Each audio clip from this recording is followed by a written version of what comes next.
In the 1970s, a psychologist named Richard Thaler conducted an experiment that would change the way we understand value. He gave a group of people a coffee mug. It was a cheap mug, worth maybe $5. He asked them how much they would sell it for. The average answer was $7. Then, he took another group of people who did not have a mug. He asked them how much they would pay to buy one. The average answer was $2. The people who owned the mug valued it 3 times higher than the people who didn't. Why? Because of a psychological glitch called the Endowment Effect. The Endowment Effect states that we value things more simply because we own them. Once an object enters our possession, it becomes part of our identity. To lose it feels like a loss of self. This is why you have a closet full of clothes you haven't worn in 3 years. This is why your garage is full of boxes you haven't opened since you moved in. This is why you are drowning in stuff. You are not keeping these things because they are valuable. You are keeping them because your brain is tricking you into thinking they are assets, when in reality, they are liabilities. We are taught from a young age that assets are things that put money in your pocket, and liabilities are things that take money out of your pocket. But there is a third category that nobody talks about: the silent liability.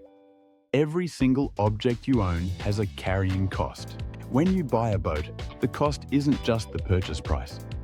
It is the insurance, the dock fees, the fuel, the maintenance, and the winter storage. But even small things have carrying costs. That treadmill you bought and never use, it costs you 10 square feet of floor space. In a city apartment, that floor space might be worth $50 a month in rent. You are paying rent for a machine to gather dust. That expensive suit you wear once a year, it costs you dry cleaning fees. It costs you mental energy every time you look at it and feel guilty for not wearing it. We think of our possessions as wealth. We look around our house and say, I have a lot of stuff, therefore I am successful. But true wealth is not the accumulation of stuff. True wealth is the absence of friction. Every item you own is a silent demand on your attention. The more stuff you have, the more decisions you have to make. Where do I put this? How do I clean this? Should I fix this? Is this still in style? This is called decision fatigue. Your brain has a limited amount of processing power each day.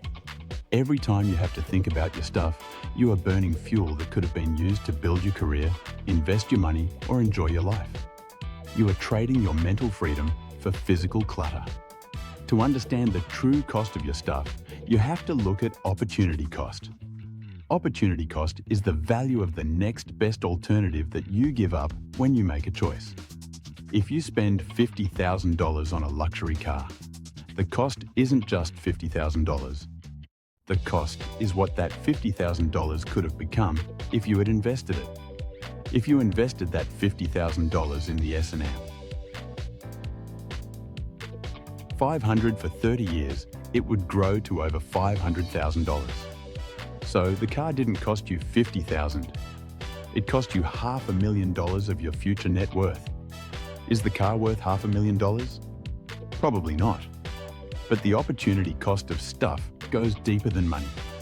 It costs you mobility.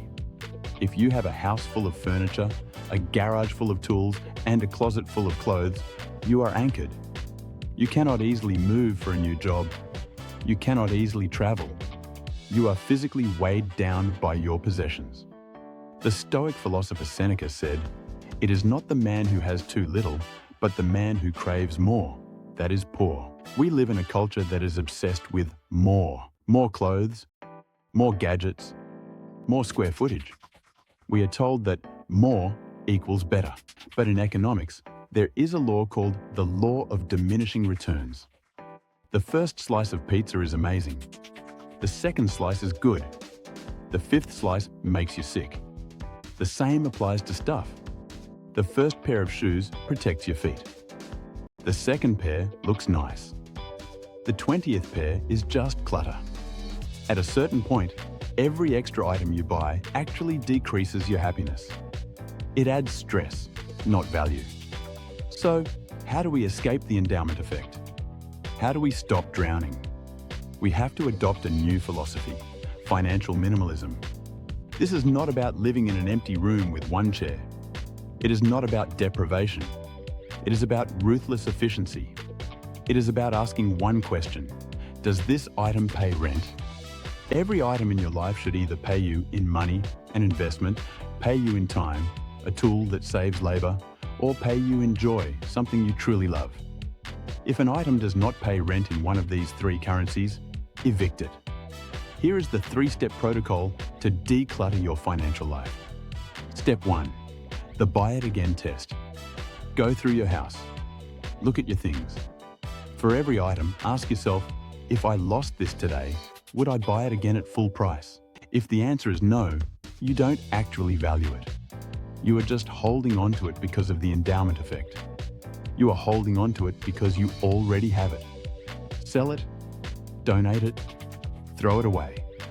The moment it is gone, you will feel a weight lift off your shoulders. You will realize that the value was an illusion. Step 2, the 30-day rule. We buy things on impulse because we are trying to fill a void. We feel bored or sad or insecure, so we buy something to get a dopamine hit. To break this cycle, institute a mandatory waiting period. If you want to buy something over $100, write it down on a list. Wait 30 days.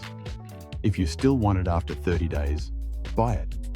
But 90% of the time, the urge will pass. You will realize you didn't actually want the item.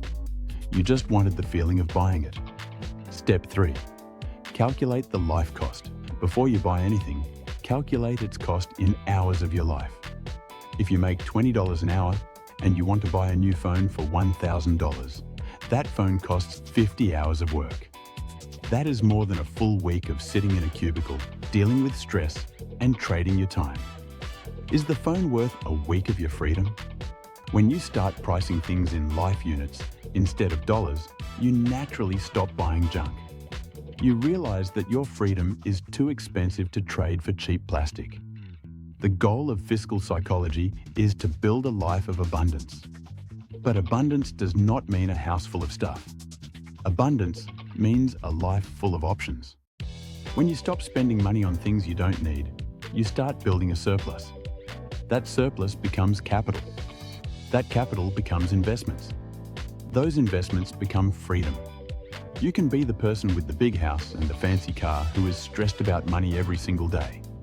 Or you can be the person with the modest house and the reliable car who sleeps like a baby because they have $1 million in the bank. The choice is yours. You can look rich, or you can be rich. You can own your stuff, or your stuff can own you. Stop drowning. Start building. Cut the anchor.